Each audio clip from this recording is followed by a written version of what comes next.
I have a little spare time in a studio and I wanted to shoot a really quick, rough video on infidelity because it's one of the biggest things I deal with. I've been fortunate enough to be trained by some of the best teachers in the world on this particular subject. So there's a few things I want to say. The first thing I want to say, and it's an answer to the question that everybody comes to me with when they've been in this position, is it possible to survive infidelity? I want to give you a resounding yes, it is.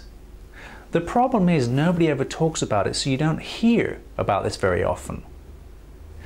Now, I've got 3 pieces of advice for you. The first piece of advice is this: you need to understand that right now it feels like a bomb has gone off in your life. I don't care if you're the one that had the affair or is suffering at the hands of the person that had the affair. For both of you, life will never be the same again. You need to understand this. This is a massive transition in your relationship.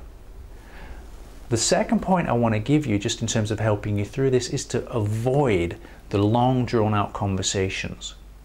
You know, some people roll up in my office and they talk about having spoken for 3 hours, 6 hours, maybe all night long. This is generally disastrous. It just gets more and more painful, and the problem gets more entrenched, not less.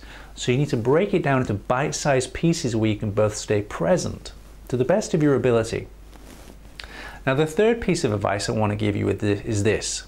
And of course I have a slight vested interest, but the piece I want to tell you is that, you know, it's possible you may be able to work this out on your own. But statistically, it's always been true that those people that get involved with professional help, particularly with somebody who knows what they're doing, stand a much better chance of making their way through this. Do not make the mistake of assuming that time will heal it, because it won't. Potentially, you kind of numb out on some of the resentment and hide it, but it won't fix it. If you work this properly and you get the help you need, you're going to come out of this experience as a stronger couple. And I know that right now that might be hard for you to believe, but it's true. So please, if you need help, feel free to get in touch. I want to say one more time, I'm sorry for the pain you're in. I know it's extreme. It's potentially the most painful thing you're going to have to deal with. But with the right kind of help or a little bit of patience, you will get through it. Bye for now.